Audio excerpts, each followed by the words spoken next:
98% अडाणी लोक होते. मतदान या 3च लोकांना द्यायचं ठरलं. झालं काय? बाबासाहेबांना कळलं. बाबासाहेबांच्या डोळ्यात आग उतरली. मुठी आवडल्या. सायमन कमिशन कडे गेले. म्हणे साहेब तुम्ही निर्णय जर घेतलं, इथला 2% समाज जर सोडला, माझा मराठा असेल, माझा ओबीसी असेल, माझा आदिवासी असेल, सर्व समाज मतदानापासून वंचित राहील. इंग्रज घाबरले साहेबांना. रागात बोलले बाबासाहेब आणि हलक्या आवाजात मग इंग्रजांनी बाबासाहेबांना विचारलं, मग बाबासाहेब तुमचं मत काय? कसं काय म्हणता? बाकीच्या लोकांना हे करणार नाही. तर बाबासाहेब सांगतात, साहेब आमचा धर्म हिंदू आणि आमच्या धर्माचा धर्मग्रंथ मनुस्मृती. मग आमच्या धर्मग्रंथाने सांगितलं काय? लोकांना तुही वर्तयेत तमुक बाहुर पादर ब्राह्मण क्षत्रिय वैश्य शूद्राचं निर्वर्तयेत. इंग्रजाला कळालं नाही. म्हणजे इथे ब्राह्मण सोडून शिक्षण कोणालाही घेता येणार नाही. मला सांगा साहेब, आमच्या देशात 2% ब्राह्मण म्हणजे राहिले किती? 98%. 98% माझे सर्व बांधव मतदानापासून वंचित राहतील. पटलं त्यांनी शेवटचा प्रश्न बाबासाहेबाला विचारला, सांगा बाबासाहेब मग काय केलं पाहिजे?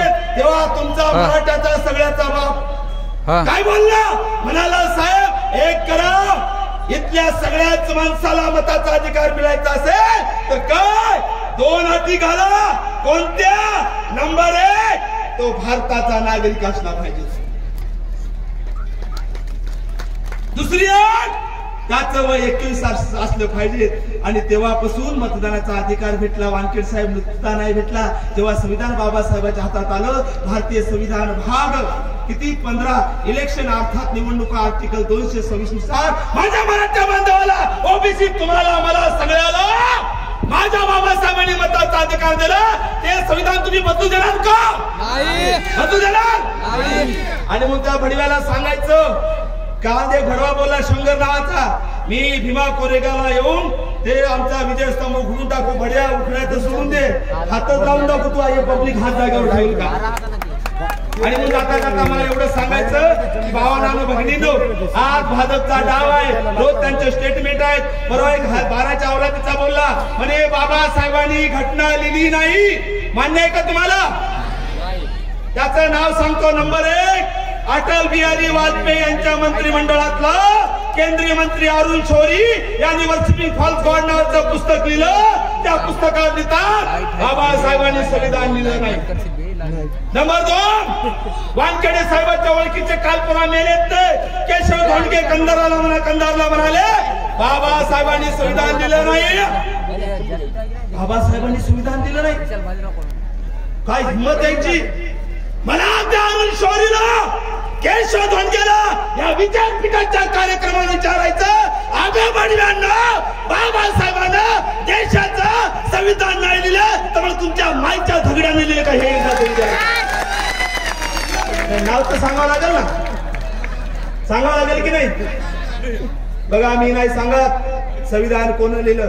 तारीख होती 30 नोव्हेंबर 1948. संविधान सभा. संविधान सभेचे सदस्य टीटी कर्मचारी भाषण करतात. म्हणतात, भावांनो तुम्हाला कदाचित माहित असेल नसेल संविधान कोणी लिहिलं.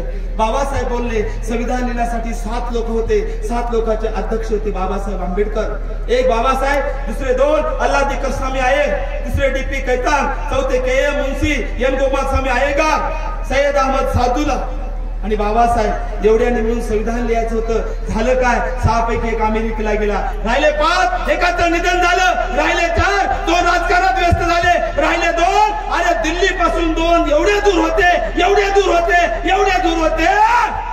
की शेवटी सगळी जबाबदारी बाबासाहेबांनी स्वीकारली.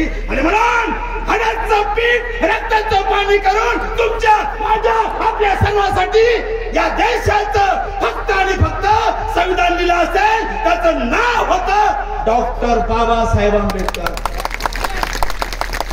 आणि म्हणून आता आपल्याला तयार राहावं लागेल. आता निळी शाल घालून संविधानासाठी वानखेडे साहेब समोर आलेले आहेत. बरोबर का? वानखेडे साहेब संविधान वाचण्यासाठी समोर आले ना? बिलकुल बरोबर. समजून घ्या. संध्याकाळचा आवाज सकाळी बघा. मजा करण्यासाठी.